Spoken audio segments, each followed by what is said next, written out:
It was September 13th when Gabby Petito's story reached the world. Well, have you heard about this? This couple set off on their dream cross-country road trip and documented the entire thing on YouTube, and then only one of them came back.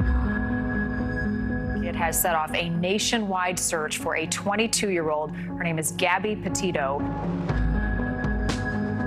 Hello, and Within days, suspicions grow around the only person who was on the trip with her. At this point, has he talked to police at all? No. And how frustrating is that? It is 100% frustrating. I mean, the fact that we have somebody who may have been the last person who's seen her, who has specific details on her potential whereabouts. It doesn't make sense, and it's unfair to say that you can sit in the background when basically the entire nation is trying to figure this out. Igniting a nationwide search. This is what matters. That is it. I'm asking for help, everyone at home. I'm asking for help from the parents of Brian. Days later, we get a new picture of the couple's relationship. Body cam footage surfaced in Utah. We drove by and the gentleman was slapping the girl. He was slapping her? Yes. Galvanizing an entire online community. So everybody stop scrolling and pay attention to this poster. Before a heartbreaking discovery. Sadly, though, she was found today in Grand Teton National Park. The pressure surrounding the Laundrie family gets even bigger. absolutely should turn himself in. Turn yourself in. They're hunting. They'll find you. And the search for Brian turns into a manhunt. We're up over Carlton Reserve right now, and when you look around from up here in the helicopter, you can tell just how massive it is. 24,000 acres. Weeks of searching. Terrain's very difficult. Essentially, 75% of it's underwater. This is wearing on everyone. Everybody has a level of stress. Everybody has the drive, and that's really what's carrying us through. Grieving. She's with us. She's with us. Anger. The Laundries did not help us find Gabby.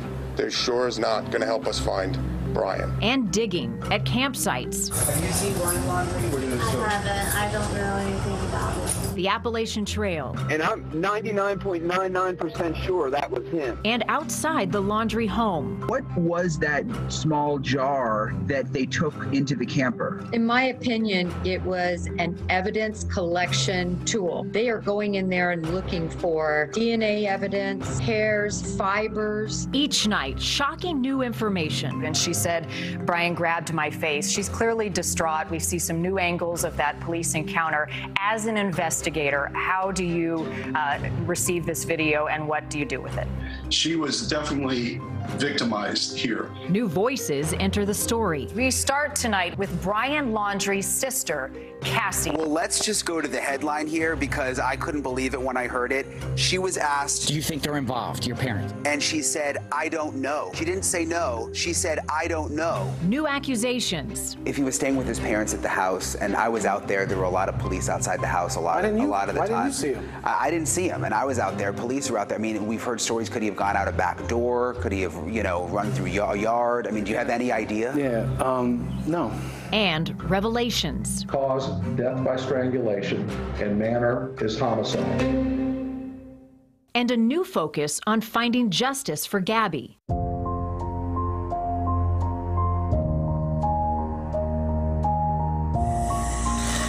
Is there anything you want people to know? You and Roberta haven't said anything. If he's watching, is there anything you want to say? After weeks of frustrating searches, just when it seemed like there was nowhere else to look, this. We begin with breaking news in the Gabby Petito case and that ongoing manhunt for Brian Laundrie. They have found human remains. They are not opening the floodgates to even more questions for authorities. Where is Brian tonight? We know where Brian's at, but I'm not going to say what location he's at. Today, for the first time, Josh Taylor, the public information officer, clarified why he says they believed they had eyes on Brian when they actually didn't. And the Laundrie parents. You have suggested that any claims that the Laundries planted items in the reserve is hogwash. Why? If I'm the only one who has to say that this is hogwash because I didn't want to say the word bullshit, then I'm going to say it. It's bullshit. and I'm sorry. Just the anger level. I mean, he was very, very upset in that interview, which was interesting because, you know, he's representing the Laundries, and for him to... And after all this, some wonder what's next, where the investigation goes from here, and most importantly, will Gabby ever get justice? Thanks for watching. Click the red subscribe button below so you can get more of NewsNation's fact-driven, unbiased coverage.